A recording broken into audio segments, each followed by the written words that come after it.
Good evening, everybody, and welcome back to Slack Smack. My name is Sean Slack. It's great to have you back. This is our third episode, and we're excited to be on with you tonight, coming to you live from Sao Paulo, Brazil. So we have a lot of viewers from a lot of different areas coming on from all over South America, Europe, Asia, of course, the United States. So it's really, really good to have you on again tonight.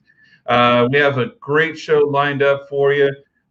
We got Kevin Drake coming on here in a little bit, and then right after that, Coach Alex Ribeiro with the Rio Preto Whalers here in Brazil. So stay tuned for that, and we'll get right into the show.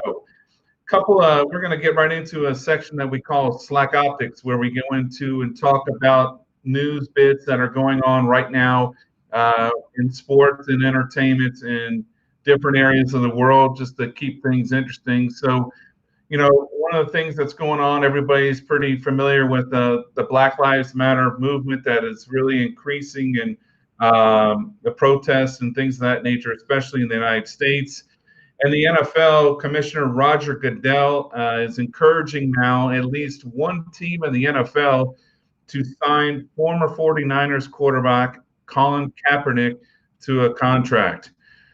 Before we get into that, I kind of want to give my take on this, and I think people need to understand where I'm coming from. My father actually served in the Navy for 5 years, and I understand the argument. It's pertaining to not wanting to disrespect the flag, uh, not wanting to kind of muddle the affairs between uh, upsetting people in the military and their families and the ones that gave their lives in service for this country of ours. But I think we've reached a point in this debate to where, I mean, what do you guys think? And again, I want to hear your comments on this. But what about just getting rid of the anthem altogether? I mean, this is not the Olympics, and I think the sports world right now, between the NBA, the NFL, United States soccer, I think instead of just leaving the things there to continue to fester and cause more issues, why not just eliminate it altogether? Because seriously, I think if you continue, especially this year with all that has gone on, every week it's going to be the same story. Who's going to be in the next protest? Who's going to kneel? Who's going to not? And look, it's not that I'm arguing either for or against it. It's not my place to say. I do think when we get back to the story of Colin Kaepernick, that he should be on an NFL team by now. You can't tell me that there's 50 or 60 other backup quarterbacks that are that much better than this guy to play. Now, I know the things that have happened, the comments he has said in the past, and I understand people don't want to have the controversy surrounding it, but now it's gotten to a point where this is something that you're not going to be able to avoid. You're not going to be able to shut it down and put it in the corner. In my opinion, somebody needs to sign him, especially one of the teams that could really use it. There's a lot of teams right now that are not going to be very good this year and need some quarterback help. And come on, guys. I mean, he took the 49ers to the Super Bowl. They barely lost that game.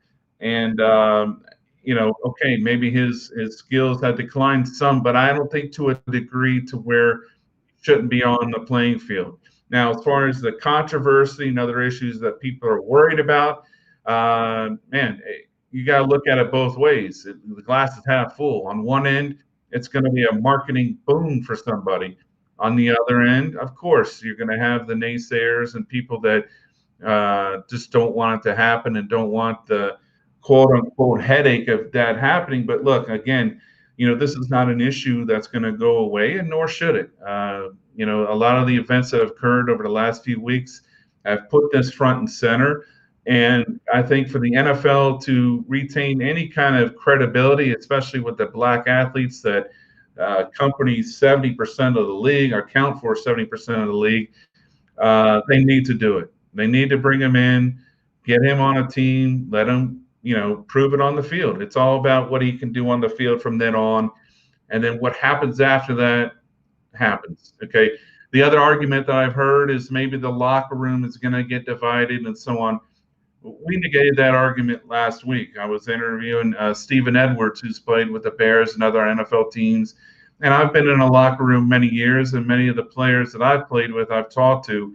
And, the locker room is one place where things heal a lot quicker. It's a band of brothers, it's people that work together on the field. They go into battles together. And, man, there's stuff that happens beyond the scenes that people have no idea about. So I think, if anything, whatever team that Colin Kaepernick goes on to, it's going to make that team even stronger, because I think it's going to show that not only their organization is behind what he's standing for, but it's also going to bring the players closer together, and we get back to football. Everybody, talks about how they want to take politics out of the sports and so on and so forth. Well, this is the way to do it, in my opinion. Again, I guess no disrespect to our military, but I think, again, if you eliminate the national anthem altogether, just take it out of the game, then there's not going to be that dilemma every single week in every sport. The NBA is already talking about the protests they're going to do. U.S. women's soccer the other day stated, okay, we're going to make it okay for you to kneel if you want.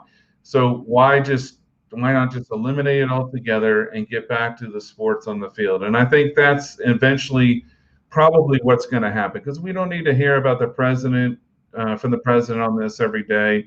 We don't need to hear both sides of the argument every day. Just eliminate it altogether, bring in Kaepernick, and go from there. In other news, a new COVID-19 cluster supposedly in China has been spotted. And this is the second wave that they're talking about that's coming. Again, in my opinion, I don't know if a lot of people want to hear it, but, look, we understand that this disease, the coronavirus, is a very bad thing. It's attacking a lot of different people. We can't pick and choose who's benefiting and who's not as far as this goes. We have a lot of people that are dying from the year 65 years and older. We have a lot of people that have pre-existing conditions that's affecting. And then obviously the cure rates is very high as well. Look, regardless, it's spreading all over the place. Down here in Brazil, it's spreading like wildfire. I'm sure the protests and things of that nature have not helped it. The death rate is nowhere near what they've preached, though. And it's up in the air whether this is a scare tactic or not. I'll leave that for the viewers and everybody else to decide. I'm not going to get into that, but it's coming. You also know in the fall there's going to be another cluster, and there's going to be another wave that people are going to want to talk about. But it's just one thing you have to keep in mind, because as we get back to football and we get back to other sports, this is something that we're definitely going to have to pay attention to. Unfortunately, here in Brazil, the coronavirus has pretty much shut everything down for the year, and that's disappointing, not only for me as a coach, but for all the players that are out there. But in other respects, for other teams, it gives them a chance to, train a little more and get ready for the next season as well. So you got to kind of look at it both ways. Lastly, in miscellaneous news, one thing I thought was an interesting story. There's a shop called Gallery X Art and Collective in Kentucky, and it's offering cover-ups of racist, hate, and gang-related symbols for free. So if you have gang-related symbols, you have Nazi symbols, you have anything that would appear to be offensive, you can actually go into this tattoo shop, and those of us have tattoos, like, oh, here we go. United States, Brazil, Flamingo, Brazil, U.S. Soccer, Orlando City. Yeah, I got a few tattoos. You can come in and actually have these either covered up with a new design, or they'll actually remove it. Now, that's not cheap. Anybody who's gotten a tattoo knows that getting tattoos is pretty expensive, but for them to do that, that's a pretty big deal. That's a really great story. We're going to get into a little area here now. We're going to try and help some of our friends down here in Brazil and talk a little American slang, which we're going to probably try to do every show. We have a new part called Gringologia, which will debut on Friday, which will be a lot of fun. We'll have somebody coming on with us. Her name is Louisa, and she's going to help us kind of work on our vocabulary with the Portuguese and pronouncing some words, but we'll get into that the next show. But today we're going to discuss some things that you may have seen on the news in the US lately, especially it's gained a little bit of popularity down here in Brazil in reference to the name Karen and Becky.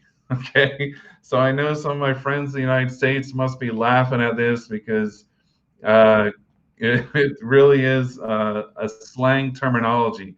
So a Karen in the United States is someone that is a middle-aged white woman with a specific bob haircut. A bob haircut's like a short haircut, kind of makes it, I don't know, I can't do it, but hell, you'll see it here in the picture in a second. But who would typically be the person who thinks they are holier than thou, like they're above everybody, and they use their white privilege to complain to a manager or the store at a restaurant, especially when they think that they can get one of the lesser employees that they think is lesser than them into trouble.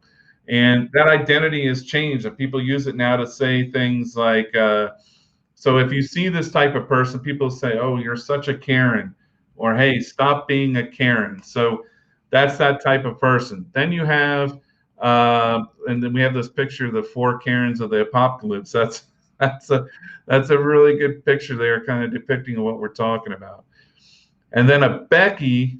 Okay, Becky is a little bit more harsh. Is also a kind of a middle-aged white woman, and is very condescending, borderline racist to everyone, especially in minorities. They also frequently use their privilege to contact the police, which you may have seen in the news lately, to give them a BS story. It just happened a couple of weeks ago in Central Park in New York. A white woman got on the phone and complained, gave a false story about a black guy there. The picture that you see here, a lady's on the phone saying, calling the police because a group of black people were having a barbecue and were complaining that they were in a group together. So it's ridiculous. You may recall back in the day, Sir Mix-a-Lot's song, Baby Got Back. And at the beginning, it says, Becky, look at her butt. It is so big. Well, that's kind of what they were referencing to. And also, Beyonce referenced Becky in her song Sorry on her album Lemonade when she said, "You better call Becky with the good hair." And that was kind of referencing this when she was talking about her cheating husband, Jay-Z. So that kind of gives you a little terminology there. So you're talking about Becky and Karen. So it's frequently used a lot now. Lastly, we're going to talk about some differences that we see here in Brazil that are pretty funny. Now, obviously, I'm a big guy. I like fast food down here. McDonald's, Burger King, they do their best. KFC's opened up down here. Popeyes, if you can believe it. But there's some interesting things that happen. Like, for instance, I don't understand for the life of me why napkins here are wrapped in a package. Okay, so in the United States, when you get your food and stuff, and you walk over and you grab some napkins and you go to the table and whatever. Here, it's actually wrapped in a package. So let's say you're eating your burger or whatever, and you're ready, you got this big chunk of whatever, special sauce from a Big Mac, and you want to wipe it. Well, you got to stop, open this freaking package, then use the napkin. So that's just a rare thing that you see here in Brazil. You're also going to need a translator if you go to McDonald's. You can't just order normally. Okay, like we say Big Mac, they're going to say Biggie Mackey.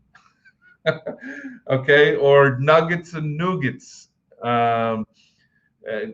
If you order a hot dog, it's hot to doggy. It's so again, it's things. The differences are subtle differences, but it's pretty funny. When you're ordering a soda, okay, if you say Coke, they'll understand it. Anything else, they have no clue because soda here is refrigerant. Yeah, like a refrigerator. So don't ask me, but if you're going to get something other than a Coke, you're going to be in trouble because they don't use the brands as much as we do here. If you want ice in your drink, okay, you better tell them about 6 times because they don't like to give you ice. They really don't. So you go into You know how we get a drink and they say, okay, go get your drink, and you try to go get ice, you might get 2 cubes. Or if you go through the drive-through, they think it just because it's cold from the dispenser machine, they don't need to give you ice. So trust me when I tell you, you need to tell them to give you ice. And lastly, they have never ever heard of the freaking 99-cent menu like we get at Wendy's and McDonald's or whatever. They don't know what the hell that is. So a 5-piece nugget for 99 cents, yeah, good luck. You're not going to see that here. It's expensive as hell. Okay. Just the other day for my family, for me, my son, and my wife, it was over 100 reais, which is which is crazy. So, but those are some of the difference with the fast food. We have one other segment that we're going to regularly do as well. It's called Slack Smack on the Road. And we're going to try to share some experiences on the road in different locations throughout Brazil, not just São Paulo, but for now, we'll just be here in São Paulo. And this particular video happened the other day, was with my son. So let's take a look at that. All right, hey, this is Sean. We're with Slack Smack. We're here on Avenida Paulista. Devin's getting in trouble with the police.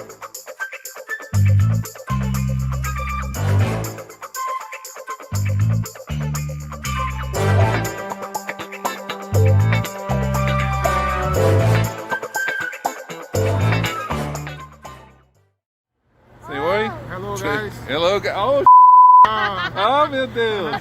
Oh, wait a minute. Tenho entrevista. Você fala inglês mesmo? No, no. Nah. More or less. More or less. It's a typical Brazilian response, man. Vamos lá, man. Tenta falar o nome do show. It's Slack Smack. Não pode? No, don't understand. Tá bom, gente. Tchau.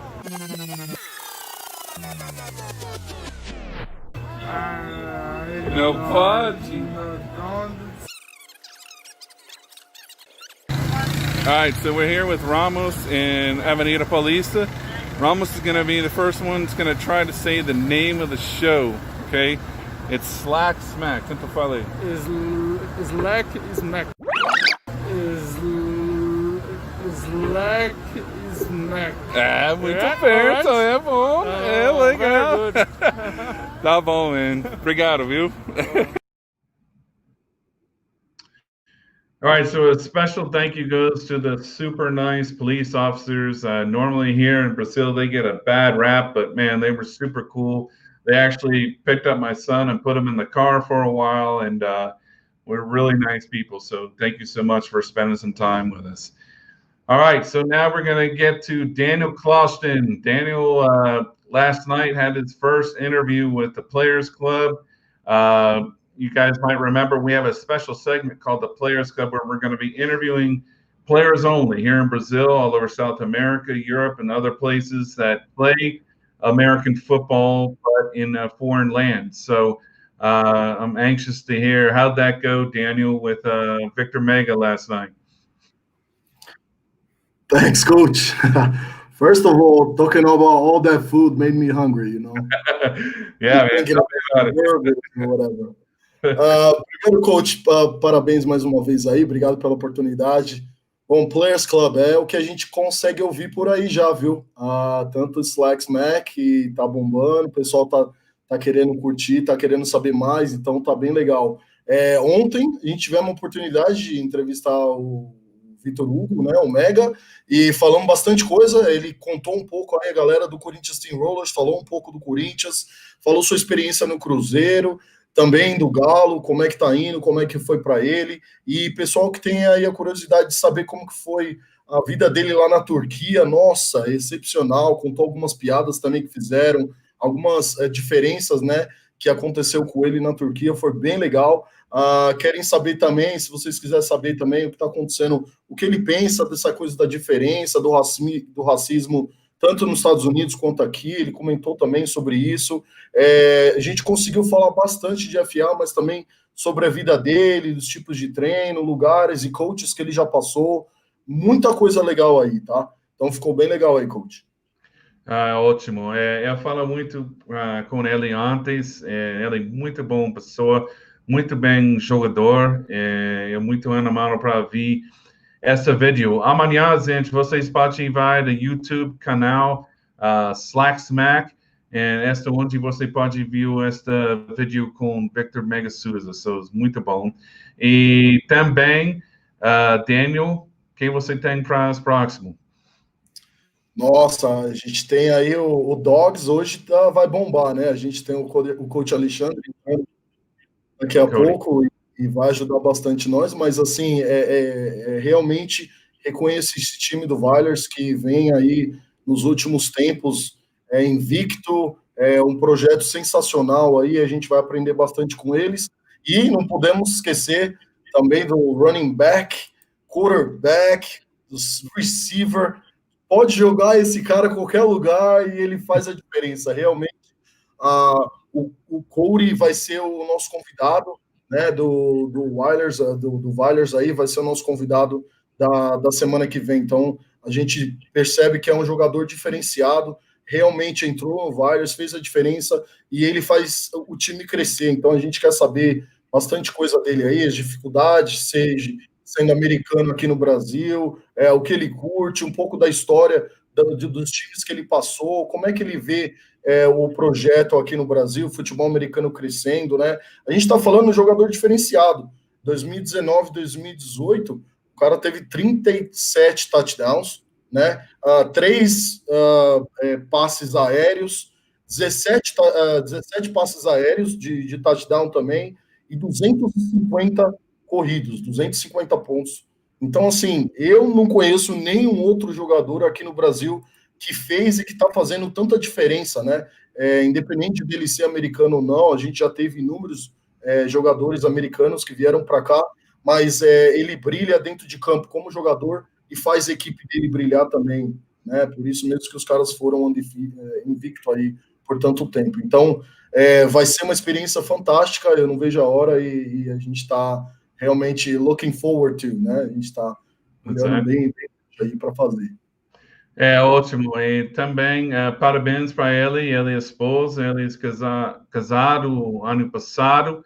E agora a expectativa uma filho também, breve. So, parabéns para ele. Ele falou, ele vai muito a escritórios médicos e preparar para isso. So, parabéns para isso. Muito legal. Você tem tempo para nós próxima semana.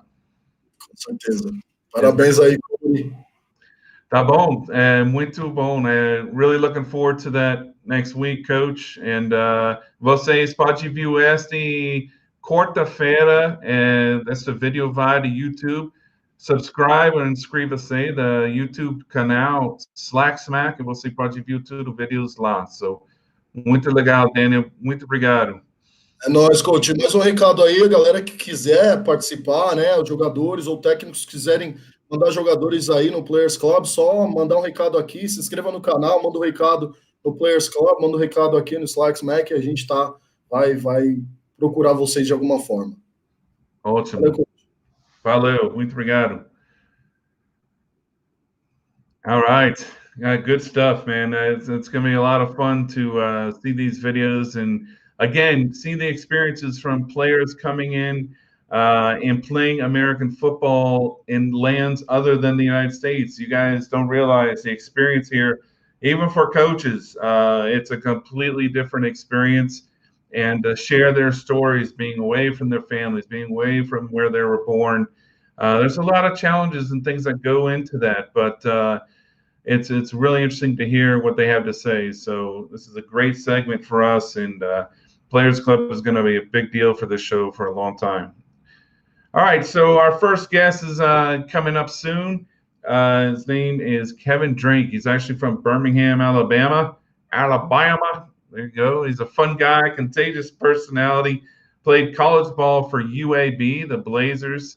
That's in Birmingham, Alabama. The program actually terminated in 2014, but returned to play in 2017. Has become one of the better teams, except when they play my UCF Knights, of course. And the team has been winning a lot of games. The coach there is he's fantastic. So Kevin was actually a quarterback in college, and then moved to play receiver position professionally. He's had the pleasure of playing for a few NFL teams, including the Cardinals, the Bills, and a few others that we're going to talk about. And he also holds the receiving record in NFL Europe.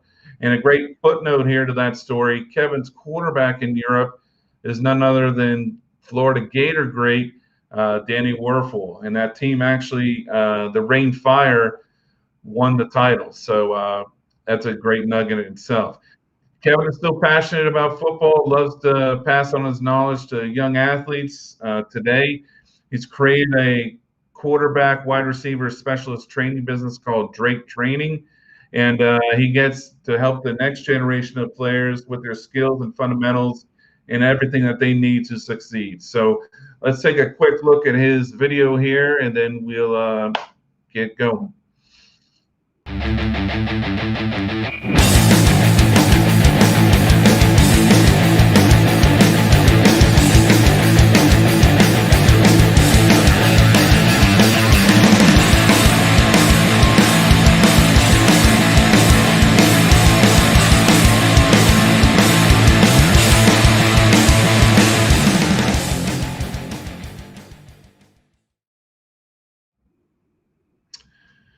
All right, so Kevin, welcome to the show. We're really glad to have you on Slack Smack, and finally glad to get a hold of you, man. Welcome.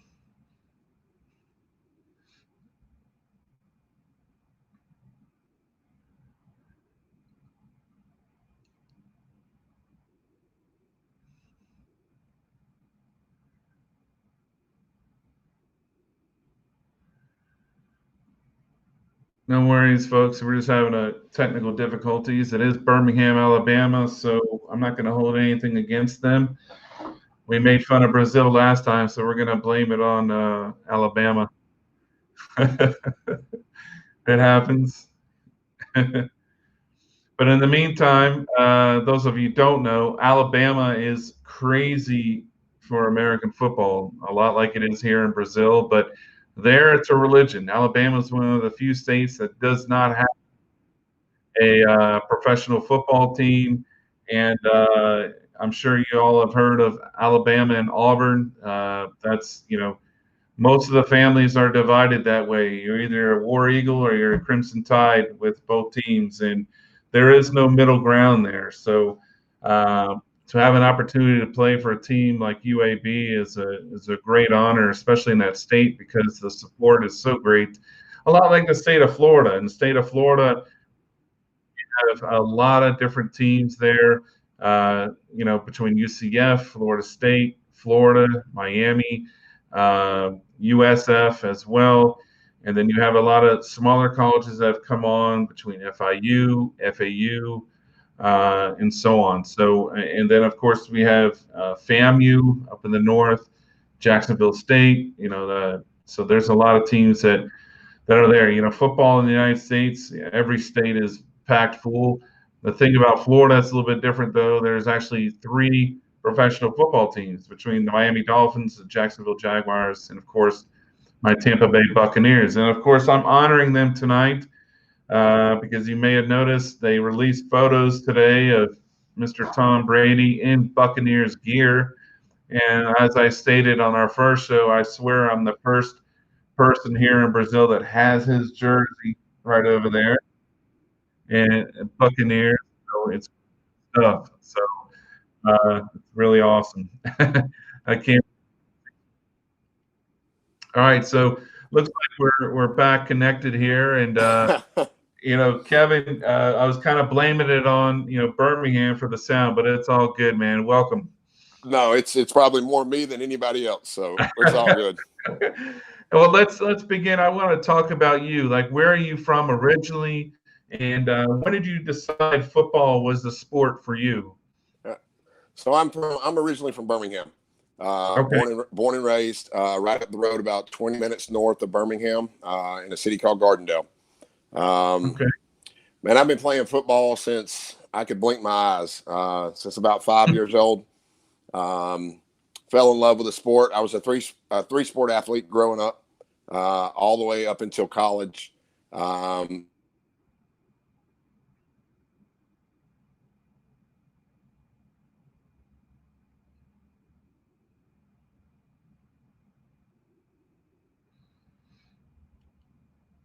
Okay, I think we lost audio here just for a second. That's okay. It happens.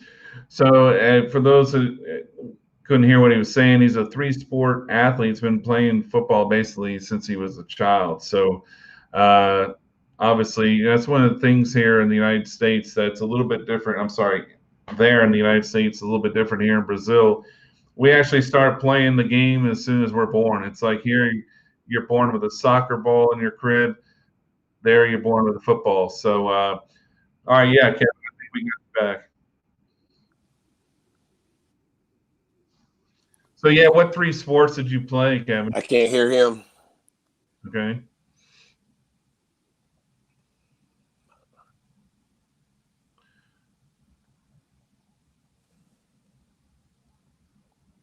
You got me?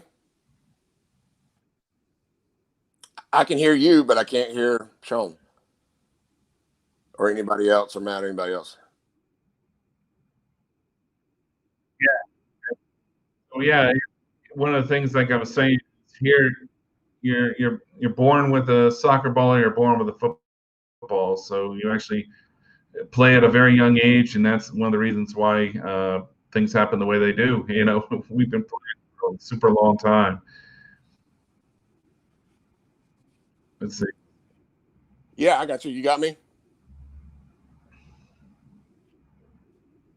Yep. I can't when he talks. Yeah, I got you. All right. So, Kevin, what three sports did you play growing up? So I was baseball, basketball, football. Okay. I was really good at basketball. I just didn't love it. I just didn't. Yeah. But I was really good at it. Was actually told at one point that I missed my calling by not playing basketball. But I mean, when you can't handle the basketball really well with your left hand, you're probably not going to make it very far. So I did get asked to play at UAB in college my junior year, and there's no way I could have done it. Went to UAB to play football on a scholarship, and what I was saying earlier before I screwed all this up was that baseball was my first love. I was better at baseball than I was any other sport. I was a pitcher, shortstop, third base, and first baseman. But wound up getting a scholarship to play football, and chose to go to UAB because I was going to play baseball there as well. But I went in as a quarterback, so all we did was throw the football. I mean, That's all we did. I mean, we were a spread offense when we were there. All we did was throw the ball, and I was a pitcher in baseball, so my thinking was, there's no way I'll make it. My arm won't hold up, so I got to do one or the other, and one's paying for me to go to school, and the other one's not. So I think I'll stick with football. Yeah, you see that a lot now. You know, Russell Wilson was a baseball player. Mm-hmm. Murray out in Arizona was a really good baseball player, and then they make that transition to football. Now, you know, my brother was a quarterback as well. He played baseball too. Now, what happens? I guess I'm just curious because I know you played receiver in the pros, but what happens with your throwing motion? What's the difference there when you're going from playing baseball to football? Because I know the range of motion is a lot different. And how does that affect you when you're throwing the ball? Oh, it's huge. It's huge. I always had elbow issues. So I always had tendonitis in my elbow when I went from football to baseball. One, the ball's heavier, it's bigger in football, but your throwing motion is completely different. Your release point's different. There's not such a follow through in football as a quarterback as there is in baseball, because you're throwing off a mound, so you can actually dump and follow through. You can't do that in football. So the biggest difference was just the size of the football. What's in your hand makes all the difference in the world. That throwing motion over the top. When I was actually between my junior and senior year, I had surgery on my throwing shoulder. In high school, I had surgery on my throwing shoulder because it was an overuse injury. And that's from playing both sports and being a quarterback and throwing as much as I did. My dad was my baseball coach growing up, and he used me every chance he could. So every time, and it was back when there was no pitch count, there's no hour count, there's no inning count or anything like that. It's like you throw them. So I was throwing a lot. So I had surgery on it, which was no big deal. It was just getting in there, shaving out some cartilage. But I did always have an issue when I went from football to baseball. My arm killed me in baseball. just because I think that just the speed of being able to throw a baseball faster than you can a football, just because of the size and weight of the ball. So it's a big difference. It is, and then the range of motion is a lot different. The way you come down and the way you come through and your follow through and all that. So I think that had a lot to do with it. Sticking with that, because that's really interesting. I've never talked to somebody about that before. Now, what about as far as your distance and speed as far as throwing? Now, the football, because I got to assume that because you're working your arm so much, that probably really strengthened your arm as well. So you probably were able to chuck it all over the field. Am I wrong?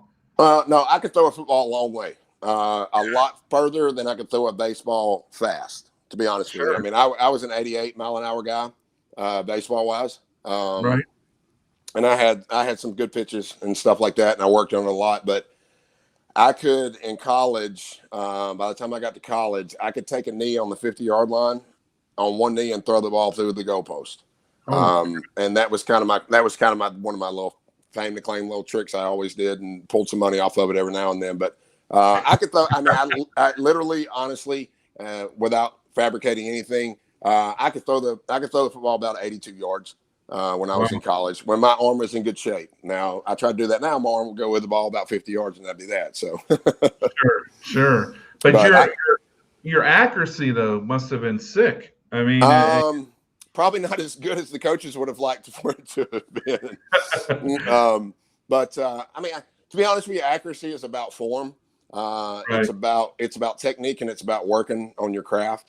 And it's got a lot to do with footwork, to be honest with you, because everything comes from the ground up. When you're talking about a quarterback, how well you move your feet, how you plant your feet, and where your feet go, the direction of your forward foot. And that's a lot of things that I preach to a lot of kids is, I don't care how hard you can throw a 15-yard in route or slant route or skinny post. What I need for you to do is be able to put the ball where it needs to be, when it needs to be there. And I'll tell you who was the best I ever played with, and you mentioned him earlier, was Danny Werfel. He was the best. Now, his biggest thing in college was, his big drawback was going into the NFL, he just doesn't have the arm to play in the league. Well, that doesn't really matter. It really doesn't, because he proved to me that if you'll be where I can put the ball, I'll get the ball where you're going to be. And he did it all the time. And that's why we were so successful together over in NFL Europe. And Danny actually set the passing yard record for a single season that year, the same year I set the single season receiving touchdown record with him. Wow, that's amazing. Yeah. So we were pretty good offensively, and we had some studs. There were some other good players that played with us.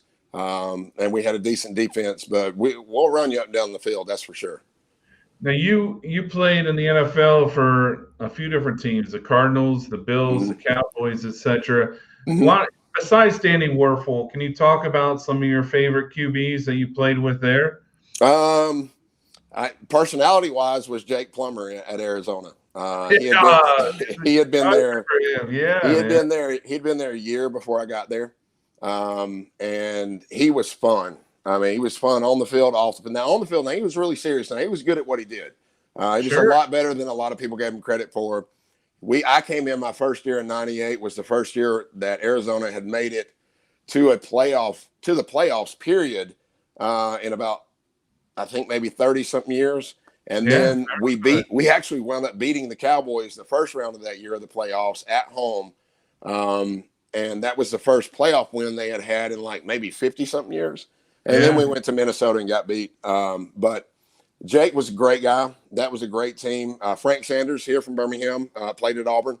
He was one of the wide receivers. Rob Moore was the other one. Eric Metcalf, who was one of my favorite players I ever played with. He played with us. His dad was a stud too, but he was a really good return guy, but just a good dude in general. Eric Swan played for us on defense. I'm throwing some old school names out right now. So Simeon Rice. 48, man. I remember all these guys. So Simeon Rice may have been probably, to me, maybe the best athlete on our team. He was a defensive end. He was long. He was lean. He was to me probably one of the best defensive ends in the game at the time, because he was the first that was as long and as lean as he was, but as quick and as low as he could get. And he worked his craft. And why he was probably one of my favorite players is because every day after practice, and I literally mean every day after practice, he was out there when everybody else was off the field working parachutes, working cords, working speed, working everything after practice every day in season. And Wow. and he was a good dude too. I mean, he was quiet, but he was a good dude. He was a really good guy. But let's see, Doug Flutie. I can't leave him out. I played with him in Buffalo. Doug's a stud. He's a fun guy to be around off the field. He's funny, likes to cut up, but he's genuine, just sitting around just like all of us, he'd sit here and drink a beer with us, and it'd be fun. It'd be a good time. Well, he was the elder statesman, man, Mr. Boston College who beat Miami. That's right. God, I'll never forget. Here's the other thing. Here's the other tidbit, and nobody will ever know this unless you played with us. When we were in training camp, so we had the lunch hall and everything. Well, he would come driving up in his Viper that was blue and white, right next to the door, get out of it, walk in the door, get his food, turn around, walk back out. Parking places didn't matter. I mean, he would just drive up and then and be gone. But well, that was one of his last stops, right? It was. Yeah. He earned that right, though, man. Yeah, him and the other guy, competed, which was funny. I've never seen, and the locker room wasn't divided by any stretch of the imagination, but there were a lot of people that pulled for Doug, and there was a lot of people that pulled for, I can't remember Rob's last name that was there, but he's a Cali guy, which is two totally different ends of the spectrum. I mean, you got one from Cali, and then you got Doug, who's just laid back, northern guy, just, played in Canada when he left, and but both of them were great guys. Had a ton of fun playing with both of them. But I played with a lot of good players. I guess probably my best experience was I lockered right next to Emmitt Smith when I played at Dallas, and I grew up watching Emmitt play. When I was in high school and when I was in college, I've been a Cowboys fan since I was 5 years old. So the opportunity to get to go play with them and then sit next to him and just learn from him was probably the most invaluable experience of my life. Yeah, I actually met him. He went to Pensacola, Scambia, and I met him the year before we played in the Florida-Georgia game because on that All-Star team, we had Warren Sapp and Derek Brooks played with me, and actually Warren Sapp at the time was tight end, and Derek Brooks was a safety. Which holy cow! Boy, that changed a lot over time, didn't it? Yeah, and that's why Derek Brooks was so good at linebacker. He's a stud. He was so good. He was so quick, and then of course Warren went on to defensive tackle, and the rest was history with him. So wow, that's amazing. Yeah, he really is a good dude. He's a genuine guy. I know a lot of guys get a bad rap in the league that if you at that caliber.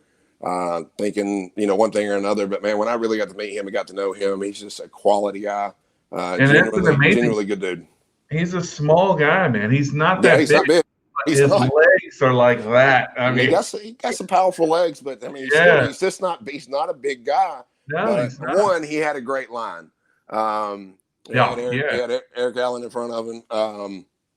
And then, he had a really good line, but he was really smart. He was one of those guys that you could sit and watch, and if you knew enough about football and enough about his position, you knew he was going to make it for a good while because he didn't take the hits that other guys took, and he was one of the first guys. Him and Barry Sanders playing the way they did, but Emmitt was really smart, but he was on a good offense too. We can't forget that because he had Michael Irvin, he had Troy Aikman, and you got Moose Johnson that's blocking for you, and you got the offensive line.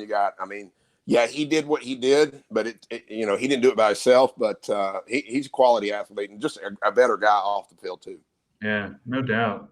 Yeah. Hey, and so the wide receiver position today is much more complicated than it was, 20, 30 years ago when I played. And the playbooks are bigger, the defenses are more complex, and DBs are actually more athletic as well. What was the most difficult part of playing wide receiver in the NFL for you? You know what? To me, all right. So I was a journeyman. I mean, I was a guy that had to fight to be there every week. I mean, I wasn't drafted. I was undrafted by the Cardinals in '98. So it's not like I went in there a stud. Right. I went in there really, to be honest with you. And I tell you a story, and I tell this all the time, and I tell it to the young kids that I coach and the young kids that I train and stuff like this. I remember my first day at practice with all the veterans and the rookies when we were there, and we were going through drills, and it took 15 minutes. And I turned and literally looked at a guy and I said, I don't know what I'm doing here because I don't run like that. I don't run routes like that. I'm not that explosive. I'm not that fast. So like I had to figure out how to make it happen. Now that's me. And I've always tried to be anyway, a very humble individual, and probably never seen myself for as good as I was, but I was going to outwork you if I was going to make it. And that's what wound up happening when I made it in Arizona the first year is I outworked the 7th round draft pick they had. He came from Colorado, who everybody thought they had a steal on him. Well, I outworked him enough for them to keep me and cut him. And coming in as a free agent. And that's, I'm not boasting on that. I'm just saying like that was who I was. And that's what I had to do.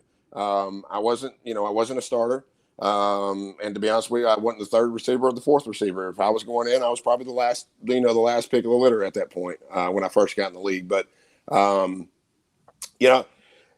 just, I remember just like the difference of the speed of the game, period. I mean, if I could tell you there's one thing that what's the hardest challenge for a wide receiver that's coming out of college, and I don't care who you are, the speed of that game. The difference between high school and college is one thing, but college to the NFL is completely other. It's on its own level, and you can't see it, and you cannot see it on TV. You just can't. You have to be in it, and you have to see guys that are 6'2", 260 pounds that can outrun me. You know, that could run a 4.4, 4.3 that could chase you down. One of my fond memories of my first games when I was with Arizona is Frank Sanders got hurt, so they threw me in. And I was like, okay, here we go with the first offense. I was like, all right, here we go. So they put me in the slot. They put me in the slot position, and on 2 third downs in a row, I forget the name of the route call, but I had an out route at about 7 to 8 or get to the sticks. Make sure you get the first down, and here it comes. First one's fine, and then I cut up the sideline and got pushed out of bounds. Great. The 2nd third down, I turned the corner, and I got hit about as hard as I probably have ever gotten hit before, and that's after I caught the ball. I did get the first down. But I got up looking and listened to a guy laugh, and he had number 97 on. And I looked at him, and I remember looking at him specifically and going, where did you come from? Like, what? He was a defensive end. Yeah. And I'm running an out cut, and I get tackled on the sideline by a DN who knew basically what was coming. But that's how quick that game is. That game can happen so quick. And that's the toughest part, I think, for young guys that are coming out of college. I really don't care how good you are. I mean, you can be a 1st round draft pick. You can be the number 1 draft pick. Once you get to that game, that's a whole nother level because those guys have been doing it for a lot longer than you have. And they understand, and they're smarter. And that's the other part about it. You got to learn how to play that game. That's amazing. Receivers today are basically classified into a few different categories. You have the speed burner receiver for deep routes. You got the slot receiver, like you were talking about, that takes most of the underneath stuff, and then a possession receiver to run to the sticks, get to the middle, and take the licks, to get the first down. What category did you kind of fit in? And if you compared yourself to a receiver today, who would that be? I mean, to be honest, all right. So I had speed, I did, but I was linear speed. Like I had to get going first, but once I got going, I could go. And that was one of the things that a lot of the DBs, like especially in Arizona, they used to talk about it, and they were like, who's one of the most deceptive receivers we got on the team right now is Drake, because he's fast, but he doesn't look fast. Because I was tall, 6'3", and at the time when I played, I was like 208, 210. But I was deceptively fast, and that benefited me to some degree. But I was just not linear fast. I wasn't that guy you wanted to put in a slot that could work his way open like that. I needed to run, and I needed space. Sure. So, I mean, that's the type of receiver. I could go deep. I could go long. I could go over the top of it because I could jump. I came out of college with a 42-inch vertical. Yeah, so I could go over the top of you. I might not outrun you because those guys at that level are just as fast as you are, if not faster. But I tried to be really smart with my route running. And Aeneas Williams was one of our corners at Arizona, who is a Hall of Famer now. He used to frustrate the mess out of me because he would actually literally run my route for me. And I remember looking at him, and I'm like, "How do you know where I'm going?" And he would tell me, he said, "Your eyes are giving it away." And I was like, "My eyes are giving it away. Do I need to? Do I need to close my eyes? Do I need to look you in the eye? What do I need to do to make sure you don't know where I'm going?" And Right. he said, "You just got to work on it." He said, "Because you're looking where you're going next." And I never ever would have thought about that. Now, I'm a guy that played wide receiver for 1 year in college, so I was literally just an athlete at that time that was doing the best I could just to make it work at that time. So learning that craft takes time. And I had to learn it, to be honest with you, while I was in the league at the top level, because I had to try to figure it out at that point. But I had some really good guys around me that helped me, that teach me. I had some really good coaches that would help me figure out, you got to work on this, you got to work on that, you got to work on this. This is, part of the game you got to work on. I was just naturally a good enough athlete to be able to do it in college. But when you get to that level, you got to learn some stuff. And, and even DBs like Aeneas, I mean, he would teach me and he would talk to me about it. Even after practice, he would tell me about it. And it's your foot placement and where you're looking before the ball snap. And I never would think about things like that, but he would bring it to my attention and teach me how to be a better receiver at that point. Now, with your camps, the Drake Clinic, or am I saying that right? Is that the correct name for it? Yeah, it's Drake training. I mean, I just do it under Drake training, but yeah, I've been doing that for years. So, well, with those, what are some of the things that you would teach? For example, here in Brazil, obviously the game is still growing. There's a lot of guys that learn stuff just from watching YouTube, and they're getting some coaching. But to be honest with you, there's not a lot of access to the kind of level of training that we get in the United States, except in the case of like the coach that's coming on here in a little while. Alex Ribeiro is a fantastic coach and really studies the game and pulls from other coaches and actually learns some stuff at Baylor. What advice would you give to young players that are just learning the game as a whole and learning the proper way to play the wide receiver position? Just keep it simple.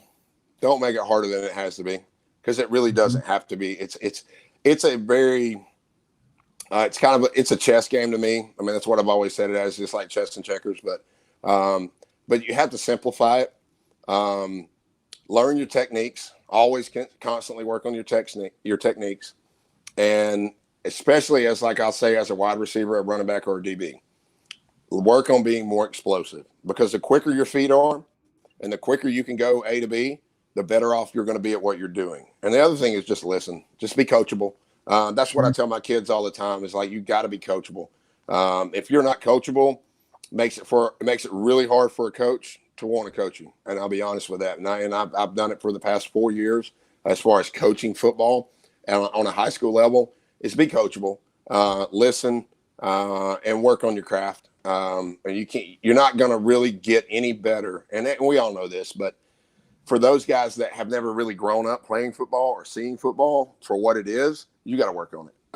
You got to constantly be, you got to do your footwork. You got to do your ladder work. You got to do your speed drills. You got to do, your route running as a receiver, as a DB. You got to work on your hips, turning your hips, moving, figuring out, how to read a receiver. And as a receiver, you got to figure out how to move a DB. And when I say move a DB, it's just get his feet moving. This is what I teach all the time, which is it's one of the simplest things in the world. Is you win a route as a wide receiver off the line of scrimmage. And what I mean by that is, if you go 100% off that line of scrimmage and not jog off, but you sprint off, and you're dead set on where you're going, you'll beat that DB 90% of the time, because he doesn't know where you're going. That's the advantage you have. And that's what I love about receiver. When I say it's chess over checkers, I know where I'm going. You don't. So I can, unless it's Aeneas Williams. Yeah, unless it's Aeneas Williams, then good luck. Right. But that's the key to it, though. It's just just working. It's simple. Keep it simple, and work hard at your craft, and work hard on techniques, because that's always in the end. At the end of the day, your technique is going to beat everything, especially when you're tired, especially when the fourth quarter comes. If I can keep my technique and you don't, I got you beat. Awesome. Just a couple more questions. I'll let you go, man. I could talk to you all day football. My God. I can sit here talking all day too, buddy. Your story is one of perseverance, man. I mean, not just from coming from college to the pros, not getting drafted and doing what you have, accomplished what you have with NFL Europe, which we'll get to that in a second as well.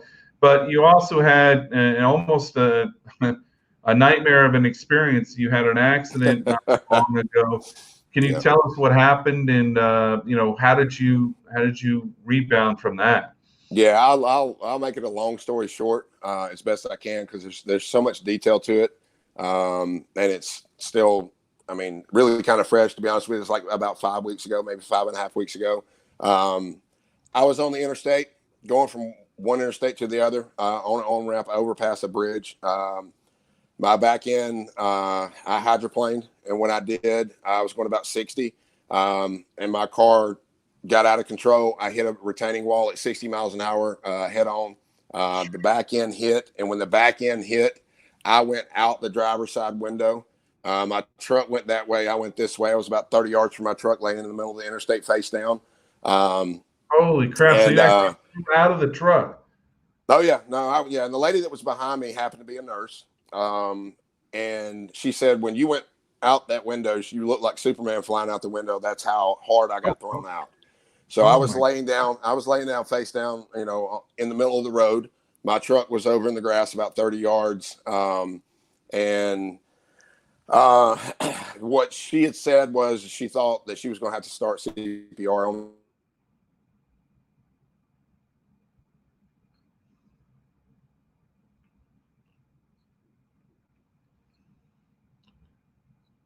I think we lost sound.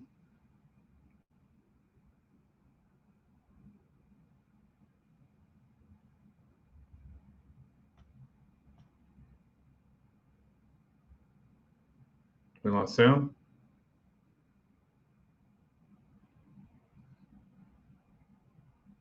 Hello?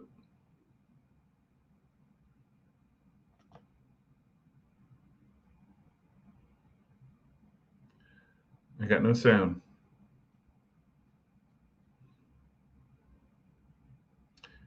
All right, so I think we're having another technical difficulty here, so bear with us here just for a few minutes. And again, that happens when you go live, so is what it is. Wow, it's an amazing story, though. The guy actually got in a car wreck and flew out of his car 30 yards. That's unbelievable. We get a chance to check that out. Let me see here. In the meantime, if you're jumping on here, we're going to get on with Coach Alex Ribeiro here in about 5 or 10 minutes, who's patiently waiting for us from the Rio Preto Wilders, and who's got an awesome headset that I wish I had as well, man. I love the Terminator thing he's got going on there. But I'm anxious to talk to him. Actually, people may not know this, but my first game coaching down here was against his team, who beat the actual crap out of the team I was coaching, a team called Mocha. I believe it was like 42-6 or something like that. But bottom line is, it probably would have been worse if the dogs didn't get called off.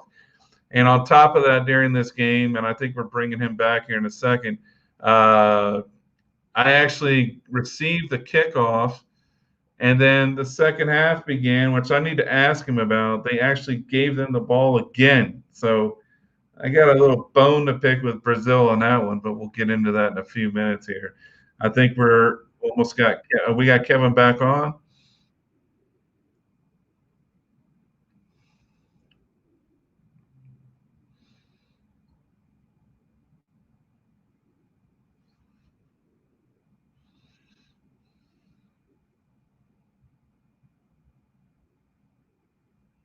Okay. Yeah, it looks like we lost connection with Kevin there. That happens. Okay. So what we're probably going to do here is, shoot, I really wanted to hear what happened with the rest of that story, but that happens.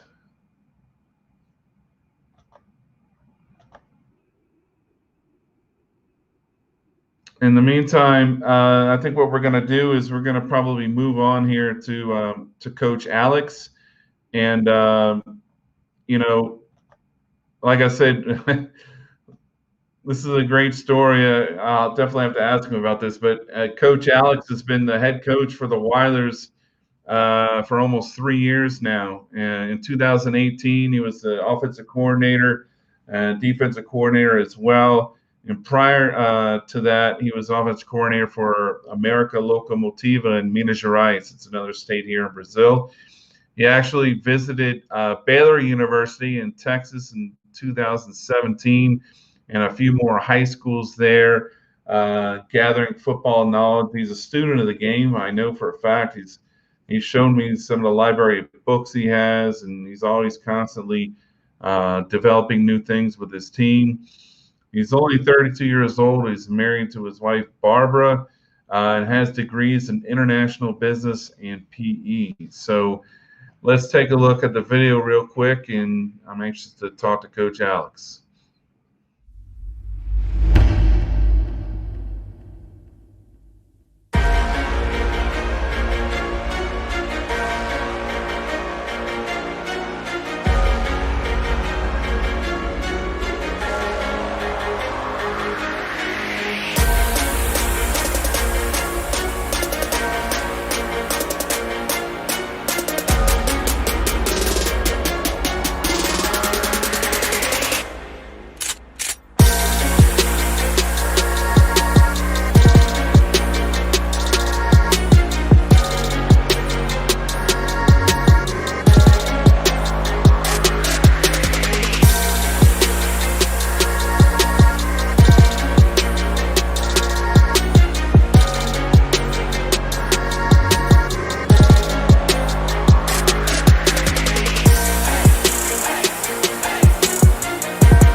Pesado, mas é assim que a gente gosta.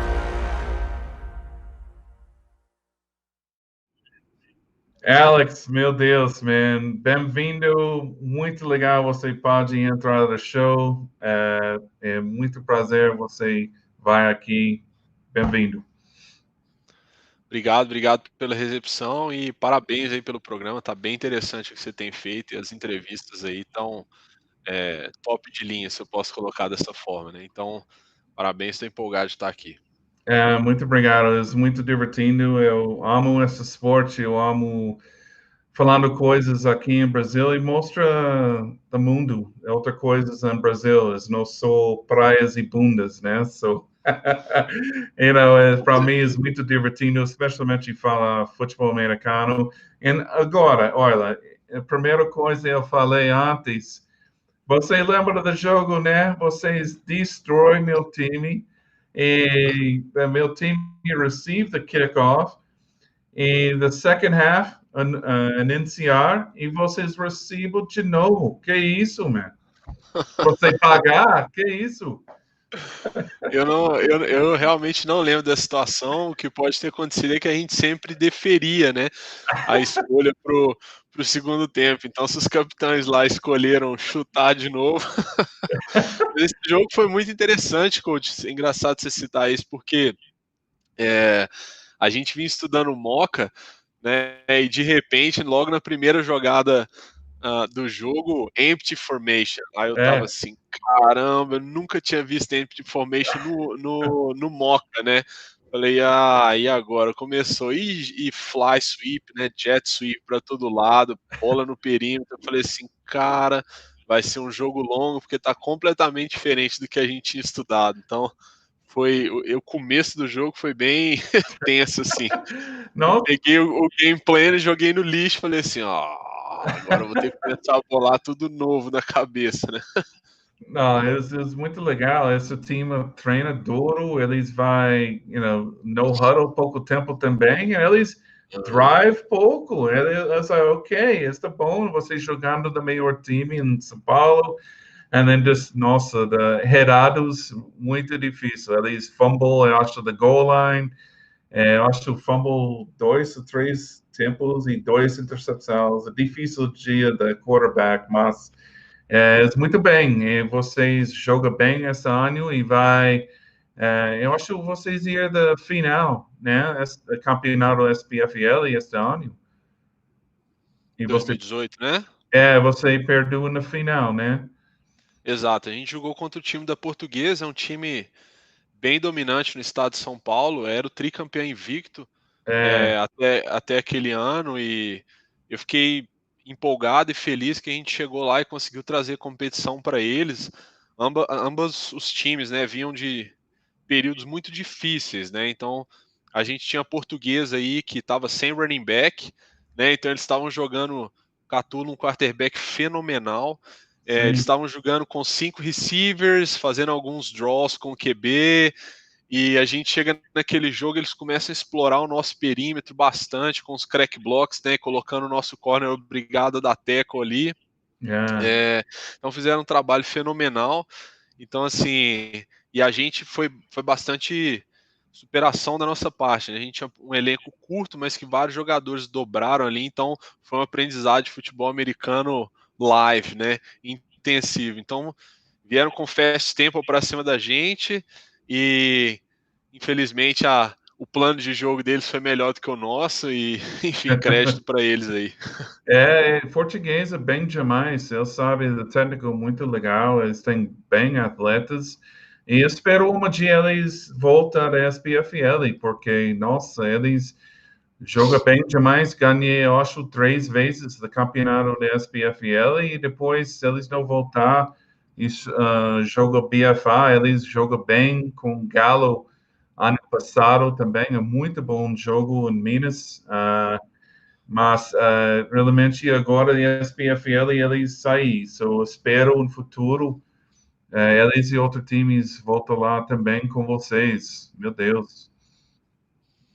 É, Sem dúvidas, muito respeito pelo coaching staff da Portuguesa, né? Tava doido para enfrentá-los de novo. Acho que isso aconteceria na BFA inevitavelmente, mas com essa situação do Covid aí ficou um pouco inviável, mas ainda há esperança, né?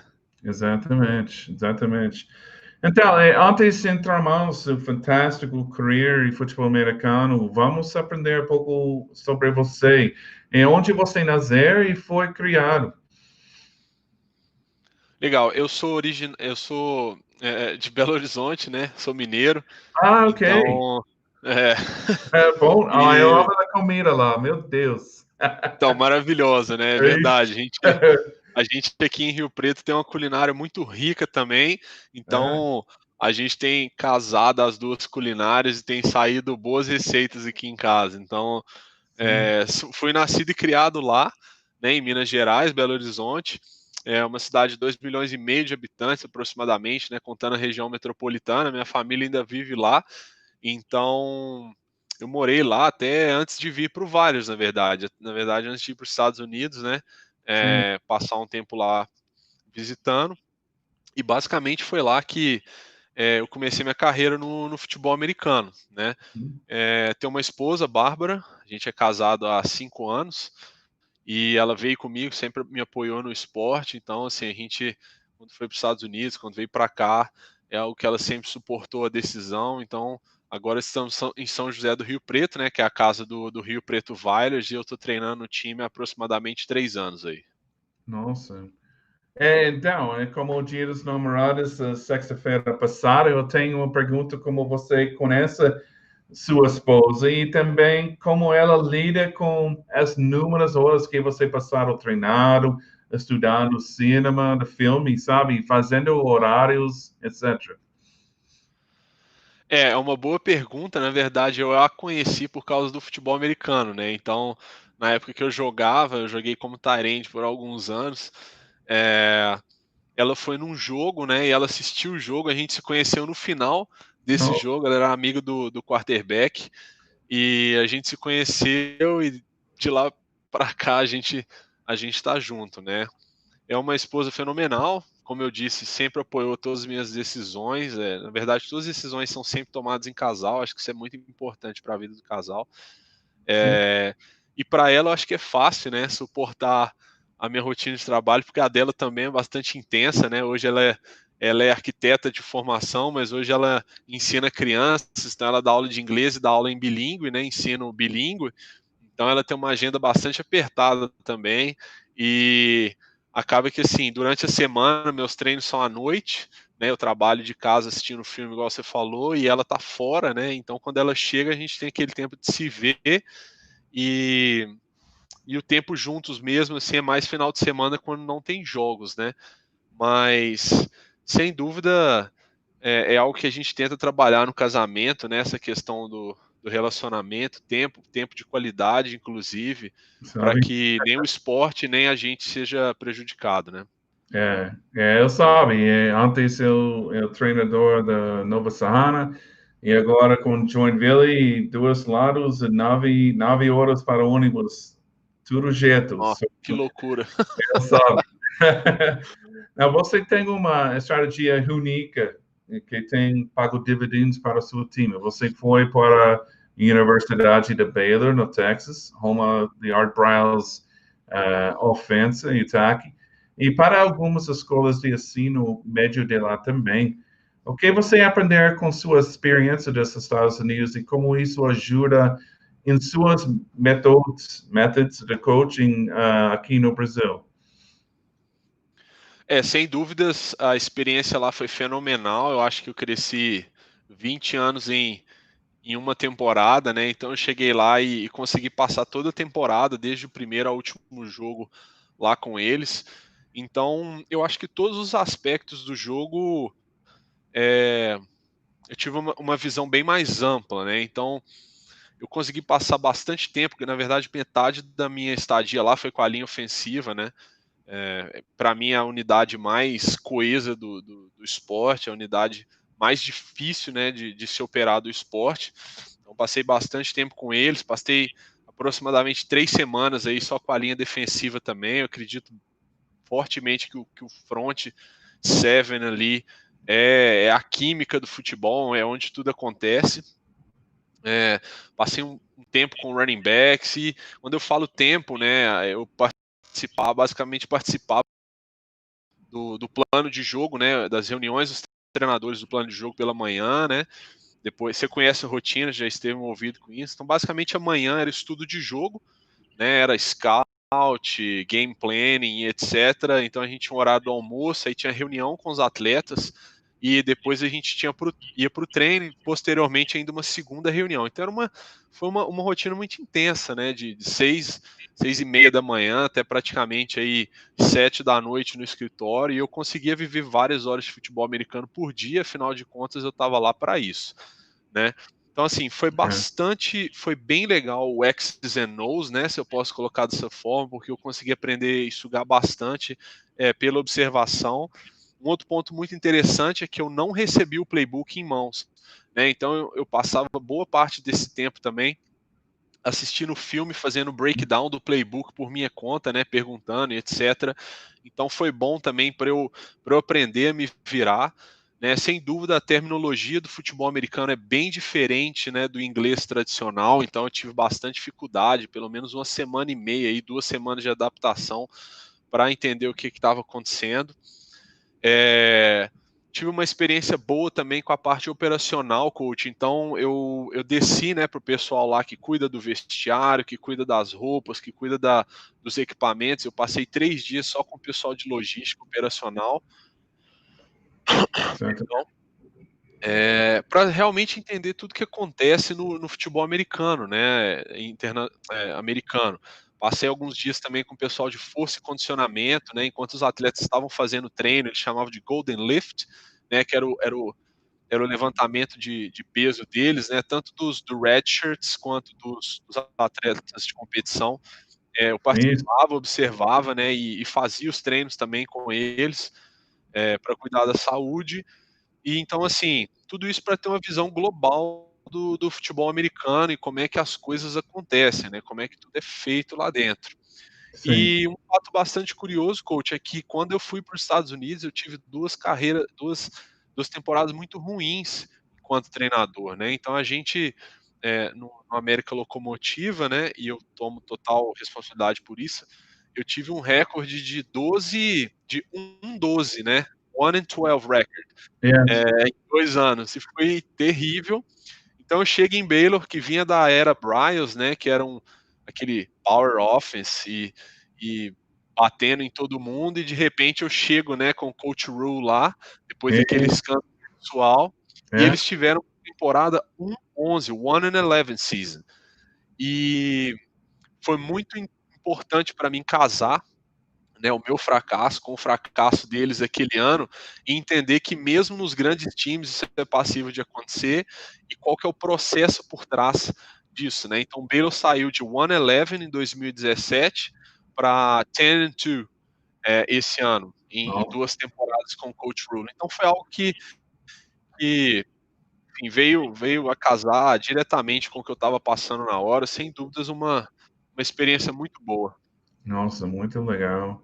E falando jogadores americanos, fala sobre como isso ajuda vocês, o treinador, aqui no Brasil, tendo em seu time jogadores que podem ajudar a instalar seu jogo e seus planos de prática. Sem dúvida, coach. Eu vou um pouco mais além, inclusive, se você me permitir, porque eu vi uma entrevista aqui no Slack Smack do Igor Rick, em que vocês estavam falando sobre jogadores americanos e a sustentabilidade do programa, né? É, Então, perdão, eu acho que os jogadores americanos, coach, eles são muito importantes com ressalvas, né? É a minha sim, opinião pessoal. Eu acredito que um time que quer alcançar algo a longo prazo, né, vai trazer jogadores americanos, né, para de fato ganhar partidas, mas eles não são parte do processo. Os jogadores americanos, eles entram na cultura, eles abraçam a cultura e eles vêm para somar, né. Então eu acredito hum, que algo em longo prazo é construído com coaching.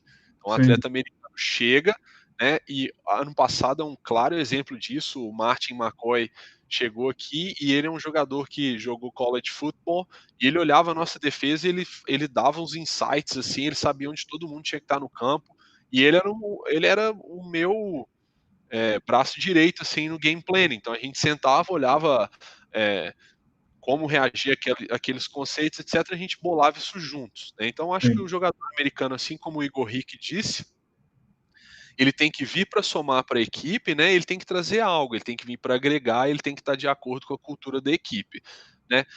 Equipes menores, agora é o outro lado, né? Equipes menores acreditam, né, que trazer atletas americanos vai levá-los a patamares diferentes, né? é, passado, Eu é, acredito, eu acredito o seguinte, que o atleta americano, ele vai te ajudar a ganhar jogos, né? Mas ele não vai ser isso não vai ser sustentável a longo prazo. Como eu falei, isso vem com coaching, uhum, né?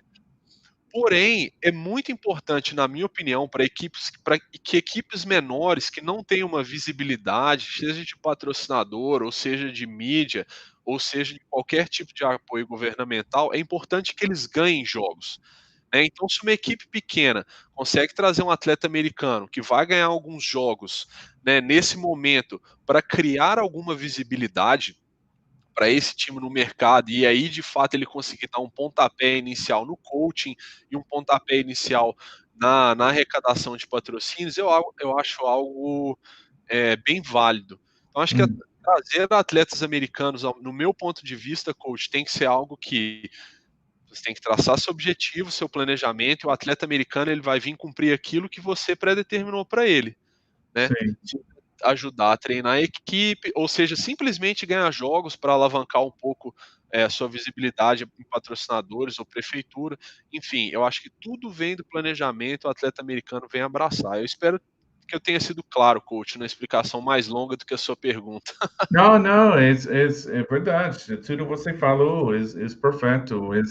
É interessante você falou isso, especialmente com patrocinadoras e outras coisas. E outra opinião, eu acho muito outras equipes gosta push out de americanos e coisas com isso. So, esta é muito diferente, é muito bom. So, ESPFL parece ser uma microcosmo de tudo o país, né? E você tem times que têm dinheiro e boas organizações e que ganham, e depois você tem outros times que não têm muito sucesso. Você não acha que está na hora da SPFL e de outras ligas aqui encontrar uma maneira de nivelar o campo de jogo e compartilhar a riqueza? E como acordo coletivo que NFL e NFL utilizar? Sem dúvida. Eu acho que isso esse ano tá bem diferente na SPFL, porque agora eles colocaram divisões, né? E isso tende um pouco a equilibrar o nível das equipes por divisão. Mas mesmo na primeira divisão, eu ainda acho que existe muita discrepância, né, entre as equipes. Ainda é bem diferente o nível, né? Uhum. Eu acho, na minha opinião, como treinador, né, que dentro da minha missão como treinador, que é promover o futebol americano no Brasil, né? Que as equipes que têm mais condições deveriam abraçar as equipes menores, né?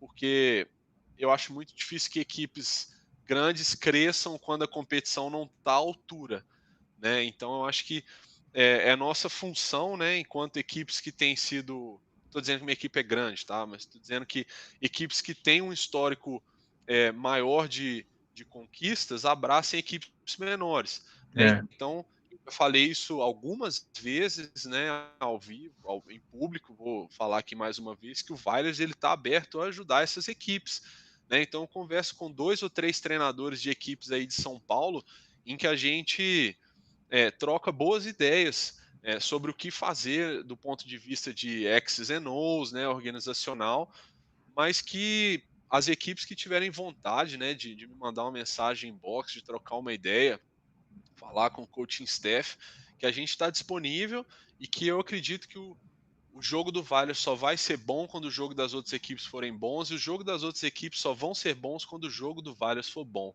né? Então a gente tem que se ajudar, criar conteúdo em português, enfim, para que os treinadores consigam se capacitar, né? é verdade, é verdade. E sua equipe tem um ano incrível ano passado. Meu Deus, você conquistou o título da SPFL, teve a campeonato MVP da Cordillera Muse, vai no Players Club próxima semana com nós. E você depois ficou invicto na BFA, da Liga Nacional, e elevando sua equipe para o status do Elite. Infelizmente, o coronavírus fechou o futebol americano aqui em Brasil e, por sua vez, roubou todos a seu impulso. Como você está mantendo sua equipe motivada e preparada para 2021? Coach, essa é uma boa pergunta. É uma pergunta que eu não tenho a resposta correta. Eu estou tentando encontrar a resposta para essa pergunta ainda, né? A gente tem tomado algumas ações, é algo sem precedentes, né? Não é algo que só eu estou vivendo, mas todos os treinadores do mundo, de todos É, os esportes, estão vivendo. Então, cada um está tentando achar uma resposta aí. A gente tem colaborado entre si. Mas o que a gente tem feito atualmente, né, são treinos físicos durante a semana, né? Então, 3 vezes por semana a gente se reúne enquanto time, faz algumas atividades físicas, né?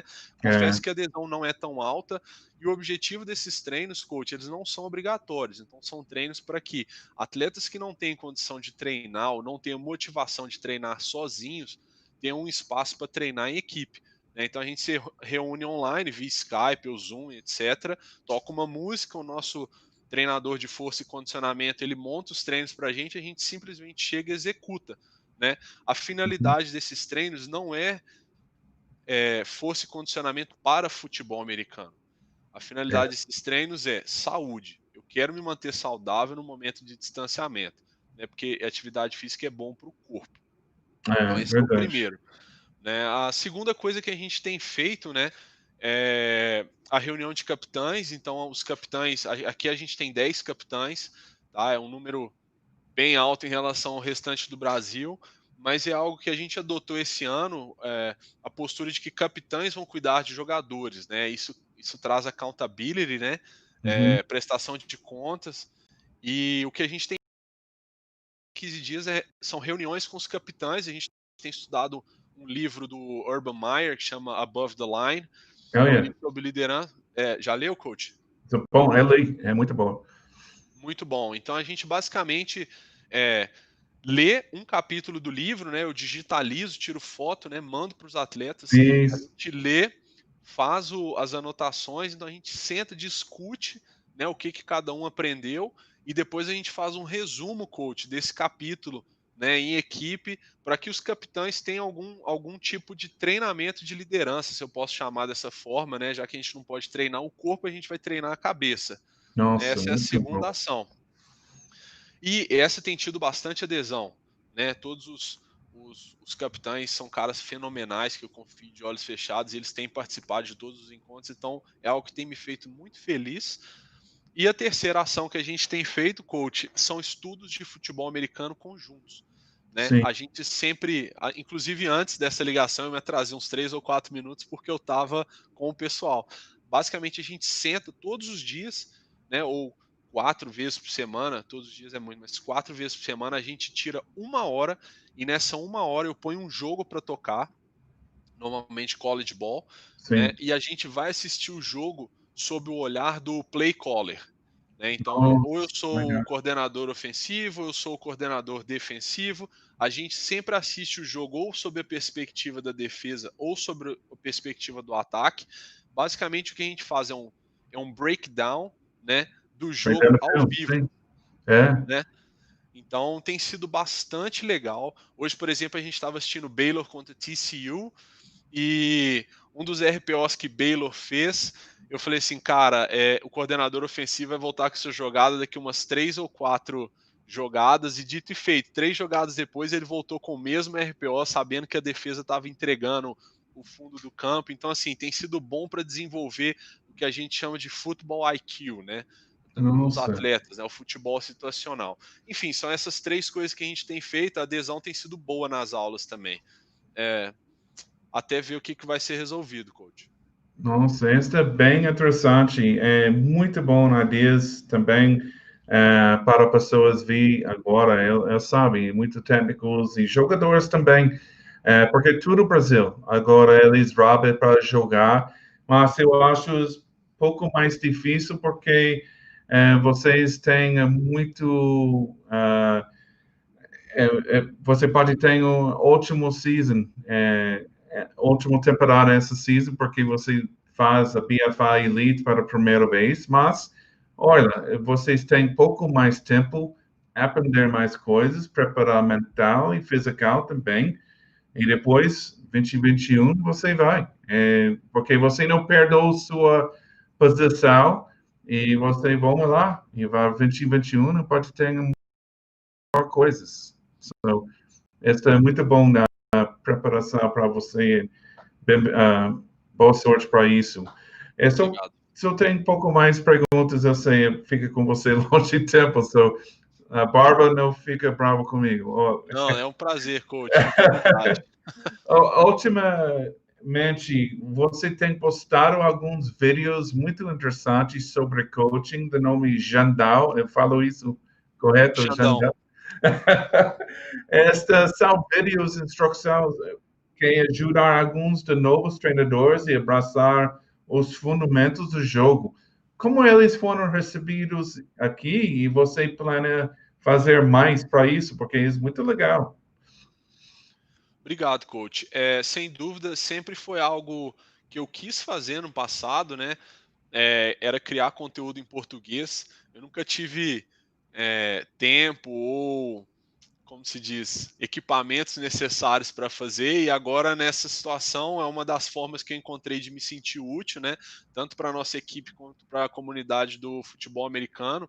Então, basicamente, coach, são vídeos, né, que a gente disponibiliza no canal do Rio Preto Vailers, né? Sob o nome de Xandão Ensina, em que eu abordo alguns tópicos, né, específicos, e a gente destrincha esses tópicos. Então, desculpa, do outro dia, você falando pass blocking, muito legal, pessoas aqui realmente não têm isso é muito bom. Obrigado. Basicamente esse de pass blocking, por exemplo, a gente destrinchou em duas partes, né? A gente falou primeiro de pés e mãos e depois a gente falou sobre futebol situacional, né? Porque não adianta eu saber a técnica correta se eu não sei quando usar, né? Então eu preciso Exatamente. saber em que situação usar. É um time que faz bastante two-man games, stunts, existe muita movimentação ou não, né? É, dependendo da técnica que o defensor está jogando, né? Se é um shade, three technique, five technique, qual tipo de Uhum. set que eu faço, enfim, o futebol situacional também é muito importante. Então essas lives, né, a gente basicamente tenta trazer um conteúdo que a gente julga relevante, né, na nossa equipe e fazer esse breakdown em português ao vivo para que atletas e treinadores da comunidade de futebol brasileiro possam fazer perguntas, interagir, né, e de graça, né, que é o que todo mundo quer, né, o que o FABR precisa, né.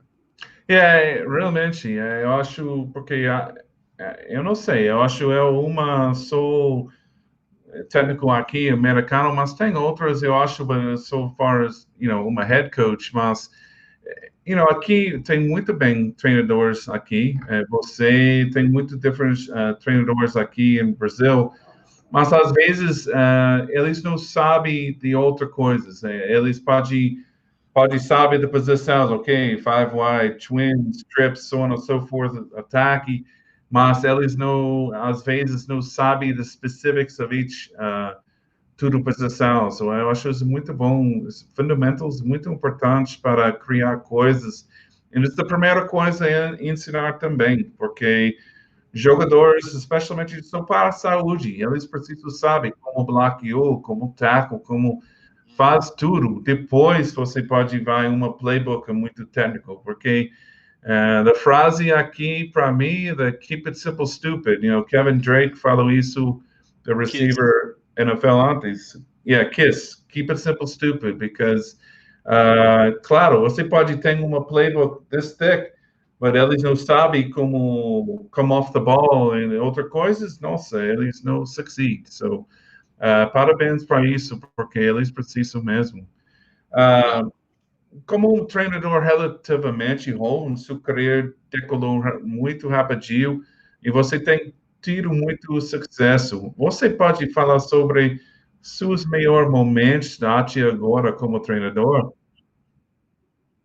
Sim, coach, eu acho que sim, quem olha o que o Valles conquistou atualmente, né, não conhece o meu passado como treinador e esse fracasso que eu tive no passado, que eu acabei de comentar com vocês, eu acho que tudo é fruto de trabalho, né, estudo e dedicação. Eu acho que tem grandes treinadores brasileiros aí se destacando, tem feito trabalhos fenomenais nessas equipes, e a única coisa que eu tenho feito é tentar me manter à altura deles, né? Agora chegando na BFA Elite, a É, gente a gente provou que merece estar na elite, né? E agora jogando o campeonato, a gente tem que provar ainda se a gente merece permanecer na elite, né?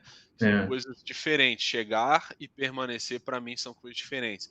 Então, isso. tudo que a gente tem feito é no intuito, coach, de é, tentar aí chegar no nível desses grandes treinadores, essas grandes equipes brasileiras aí que têm feito um bom trabalho, um trabalho consistente há anos. E o que eu puder e tiver em meu alcance aí para manter o Valles no patamar mais alto possível, o Valles, né, pode ter certeza que eu vou fazer. Nossa. Ok, so esta secção é muito divertido. É o nome Slack Attack, ok? As perguntas rapidinho, I love fogo it. rapidinho, ok? Vamos lá. Vinho ou cerveja? Cerveja, Equipe favorita de NCAA College? Baylor, PlayStation or Xbox? PlayStation. Oh Even my though, God, man.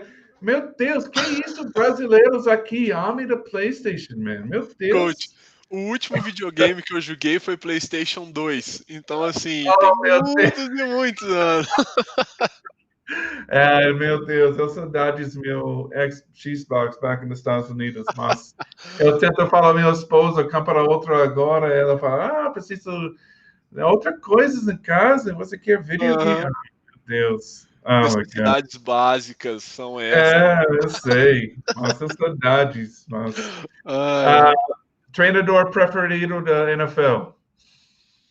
oh.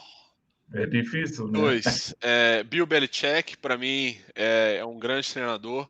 E, Claro. obviamente, coach Matt Rule, né, que estava em Baylor e agora está no Carolina Panthers, é um cara Nossa, que eu me é, espelho bastante nele. Me recebeu de braços abertos, então. é muito ansioso viu ele em Carolina. Eu acho que ele faz bem bastante coisa, especialmente eles got Teddy Bridgewater there.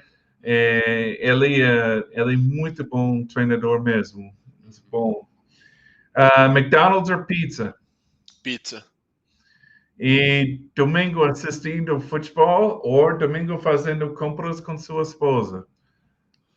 Ah, isso depende se é in season ou off season. Não, agora, exatamente. Não, durante a temporada mesmo. Ah, é futebol, né? Não. Ela não ouvia agora, só tudo bem. Não. Nossa, coach, olha, muito prazer, muito feliz que você tem tempo para nós e espero no futuro pode falar com você mais quando a temporada iniciar e nossa, boa sorte para o seu time e próximo ano, nossa, espero muito bem coisas para o Oilers e muito antecipado ver vocês de novo. Obrigado, coach. O prazer é meu.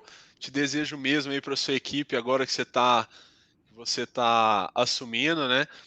Desejo o maior sucesso para o show. Achei fenomenal o que vocês têm feito. Espero que vocês levem para muitas e muitas pessoas isso aí. E quando precisar, né? Que eu puder me dar essa honra de falar, pode contar comigo. And I really appreciate our guys and the staff that are working hard right now, even though they're speaking live. So thanks, guys. I appreciate it. Yeah, they love having you on, man, and they're really excited. Try and stay in touch with the show too, man. We have a great show lined up next week. We have actually this Friday we have Super Bowl champion Mike Grudadoria coming on. He was the center for the St. Louis Rams when they won with the greatest show on turf, and then Paula Chiarotti, who's going to be one of the first women to play in the professional league in the United States. And she's also the president of Tuberel, so it's going to be exciting to have her on as well. All right. Awesome. Thanks so much, man. Obrigado. All right, take care. Wow, it's really fun to catch up with Coach. Like I said, the first time I met him, his team was kicking my ass all over the field. I know we surprised him. We came out in the 5 wide. We were basically running UCF's offense right out of the gate. Drove right down the field, had a couple of fumbles and a couple of mistakes. And then that was a true story. What happened, by the way, is we received the kickoff.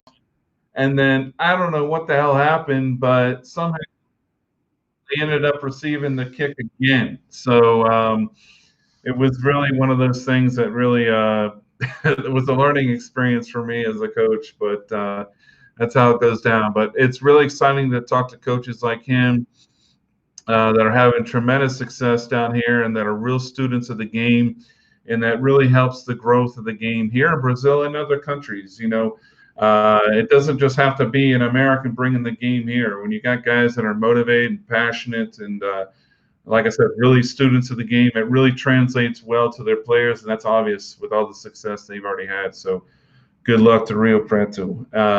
In the future, for sure, we're going to have more coaches on from down here in Brazil and from other countries as well, and learn about their experiences and what they're doing to help their teams. So that's really exciting.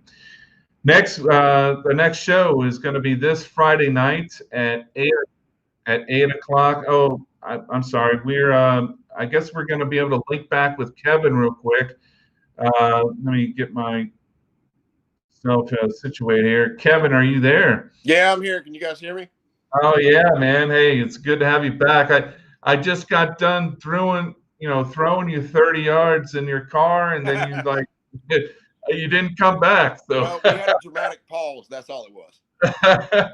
man, we got caught right in the middle of the story, and okay, you got a nurse following you in your car. You just got thrown 30 yards. Are you still conscious on the ground? What's going on? No, I'm not. At that point, I wasn't. So when I hit the wall head on, airbag deployed, obviously, and knocked me out. I'm a guy that's had over 10 to 12 concussions in my playing career. So anytime I get hit pretty good, it's going to knock me out. So I was knocked out. But when the back end of my truck whipped around and hit the wall as well, when it went one way and I went the other, that's why I went through that window.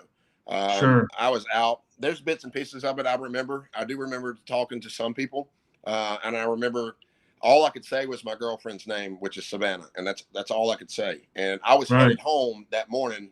Back again that morning, I was headed home to come home where she was at. She was off work that day. She's a cardiac ICU nurse here in Birmingham. And so that's all I could say. So, and I was coherent enough apparently to be able to tell her, the nurse that was behind me, my name and my date of birth. And so she looked me up on Facebook while she was waiting for the emergency crew to arrive. She looked me up on Facebook, found my girlfriend's name on there, and called her and to let her know that I'd been in an accident, that she was with me. I got ejected from the car, which is, I can't imagine, you get a message like that and then you turn around and get that call, and it freaked her out. So she's gone. So she's trying to figure out the rest of her day, and she's headed. She doesn't know where they're taking me, but they're assuming they were going to take me to one of the local hospitals here in Birmingham. And so I remember impact. I do remember the sound of impact. I just don't remember the feeling of it. Thank God. Sure. But I was laid face down in the middle of the road on a very busy interstate here in Birmingham. When she found me, found a pulse, and then I started talking, and she got in touch with my girlfriend. My girlfriend started heading that way. And so I went to UAB's trauma IC unit. And I was, it's one of those things where you kind of in and out of it a little bit. I came to, when I do remember coming to, I was getting my lip stitched up because my lip was lacerated open. And I do remember holding both my upper and bottom lip with my hand, just keeping them closed, because I do remember feeling them being open. Busted out my front top 4 teeth. I broke my foot. I had multiple hairline fractures in my face, but scrapes all over my body and stitches, but that was it. 5 hours later, I got up out of the wheelchair and walked to the car and got in the car and came home. Came home with Savannah. And she's as good as gold. I mean, it doesn't get any better than that. I mean, if you got a nurse for a girlfriend, you might as well have one that's a critical care nurse. And I don't care if it's a heart nurse or an ICU nurse. If it weren't for her, it would have taken me a lot longer to recover, to be honest with you, because I just wouldn't have made myself do some of the things that I know I needed to do, which is actually like get up out of bed, because I was hurting. I hurt really good. Took a pretty good beating, but it wasn't anything that I just couldn't get up from.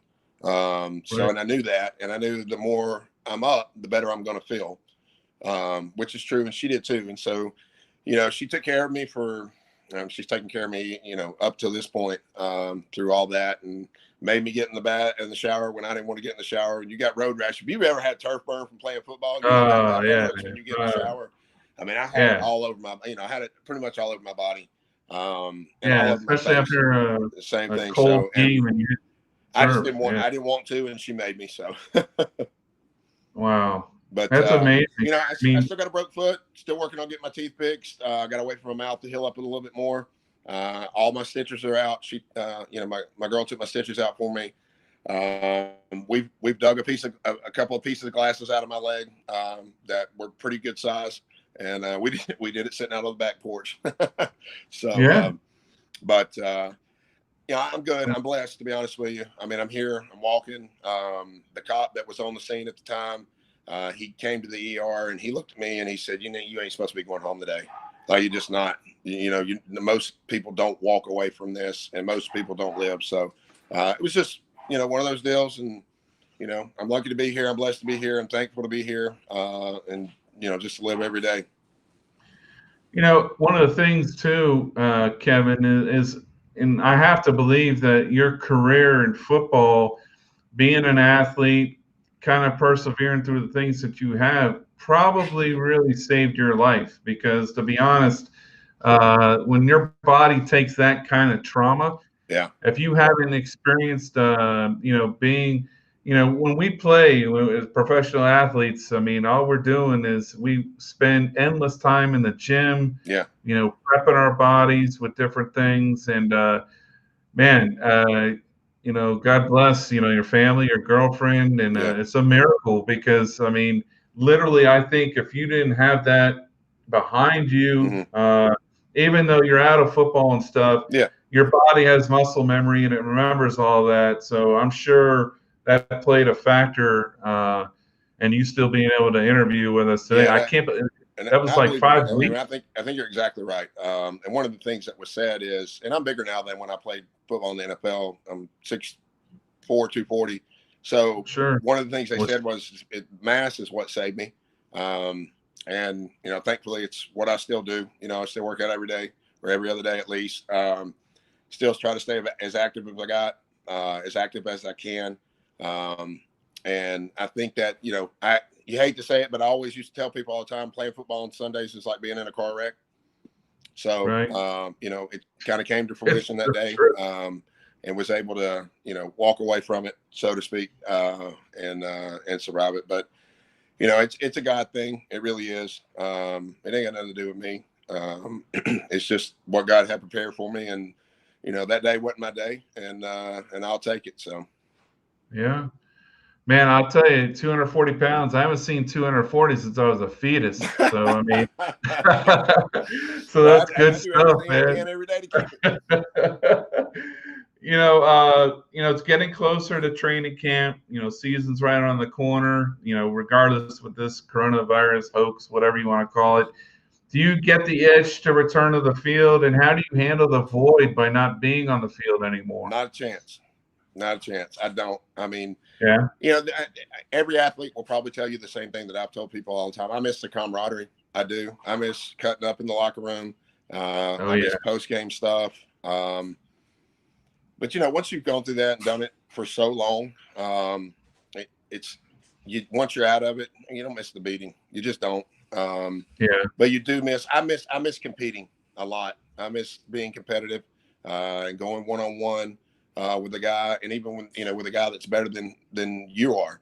And that's a challenge, and that's just the competition side of me. I do miss that part of playing, but I get a chance to do it now on the other side, being a coach, being able to coach players. You still kind of get that little adrenaline rush, a little bit like that, and then being able to work with athletes and being able to push them for their moment, and so at least I'm able to stay around the game, and that's what I enjoy the most about being able to do what I do. Now, with the Drake training that you're training these kids, do you have a website, or how do they get in touch with you to want to? Do they need to be in a specific position? How does that work? No, I don't have a website. Mostly, most of my business is word of mouth when I work with athletes. They can contact me through Facebook, or normally they just contact me through. They can reach me through my email at kevindrake@icloud.com, which is fine. Okay, can you repeat that again a little slower? Kevin Drake at icloud.com. Okay. And then you don't have to be a specific position. I've worked with all athletes of all ages, both genders, because being an athlete's being an athlete, and that's what I train as athletes. And the more athletic you become, the better you are, no matter what position you play, on a football field, on a soccer field, on a volleyball court, a basketball court, or whatever. But I do very precise, specific position stuff with quarterbacks and receivers, only because I know it as well as I know anything else. Naturally. I am able to do that. But all athletes, I've trained all athletes for the past 17 years, from the ages 10 and up. Great. That's awesome. Well, I'm going to let you go here in just a second, but we got to get you through the Slack Attack rapid fire section real quick. So, all right, here we go. Steak or seafood? Steak. The Walking Dead or Black Mirror? Those are shows on Netflix. The Walking Dead. Okay. Rock or country music? Country. Ah, I knew you were going to do it. Come on, Alabama. Come on. Go. Favorite travel destination ever? That I've ever been to? Yeah.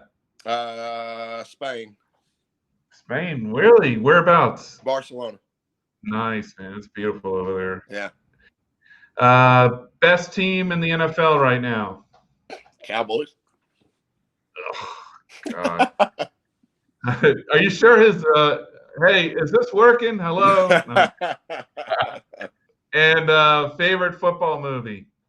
The Program. That's really that was filmed in my stadium. Was it? In, that's right. In Orlando, Orlando. South Carolina? No, in Orlando. And actually, Orlando. Okay. Some of the players in that movie played with me at UCF, so that's a little nugget for you. Yeah. I got you. The I forget, it was the Lion's Den or something like that. I can't remember the name of the. I think so. I think you're right. Yeah. Great. But movie. the home field with James Caan, man, that's a great movie. Yeah. Wow, that's awesome. Well, hey, man, I'm glad we were able to get you back on, and I really appreciate your time. You had an amazing story, and I hope you continue to watch. We're going to have a lot of great athletes, coaches, so on and so forth on this show as well, and really appreciate you spending some time with us today. Well, I appreciate you guys having me on. Thanks for your patience with everything that went on. But I'm glad we got to hook back up and could finish up. But I enjoyed it. Thank you so much. Good luck to you guys. Thank you, man. Take care. All right, buddy. You too. All right. Wow, I'm so glad we're able to finish that story.